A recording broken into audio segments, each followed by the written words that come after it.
Kabusing, so kumusta? Welcome back again to my channel mga kabusing. Ay, ang tagal kong hindi nag-vlog. Kasi meron nagpunta dito na client mga kabusing, nagtatanong bakit daw wala nang update sa vlog. So ngayon, mag-update tayo mga kabusing. Ganun pa rin mga kabusing, location natin. Sa mga hindi pa alam, location natin Bitoon, Haro, Coastal Road, Iloilo. Pangalan ng company M&H Auto Trading mga kabusing. Lahat ng nandito is surplus Japan mga kabusing, include na yung registration. So ngayon papakita ko sa inyo kung ano naman yung mga available na unit mga kabusing. Pa-subscribe pa lang mga kabusing.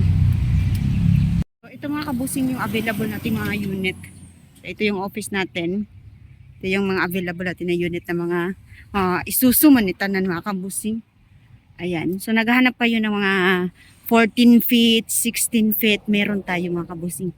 Yung mga engine na nandito is for HF1, for HJ1, single tire, 10 feet. Meron tayong single tire 10 feet mga kabusing for ano ni siya para sa mga city bala. City na no truck ban. Ayan, available. Ito single tire 10 feet.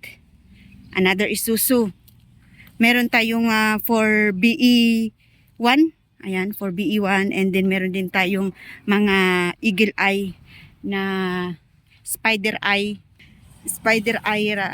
model. Ayan, 10 feet din siya. Then another 16 feet. Ayan, 16 feet. Ito din is for BE2 mga kabusing. Meron din tayong for BE2 14 feet ang haba. So, ito yung mga unit mga kabusing. Ayan. Ayan, mga available. So, ayan. So, meron tayong mga 10 feet, 14 feet, 16 feet, ref van, freezer van, drop side. So, meron dito sa yard mga kabusing available. May mga minivan din. So, ang price mga kabusing, 10 feet flat load, tumulye, depende sa unit. Mayroon tayong 400, starting price 400 to 550. Meron din mga 14 feet na 600 to 850 yung sa mga 14 feet. May 16 feet din. So, depende sa unit mga kabusing, depende sa engine. Meron tayong semi-electronic, may full electronic, may fully mechanical. So, please come and visit here in Bitoon, Haro, Coastal Road, Iloilo mga kabusing. Uulitin ko yung ano natin, pangalan ng company, M&H Auto Trading mga kabusing. Lahat ay surplus Japan. Include na lahat sa registration mga kabusing.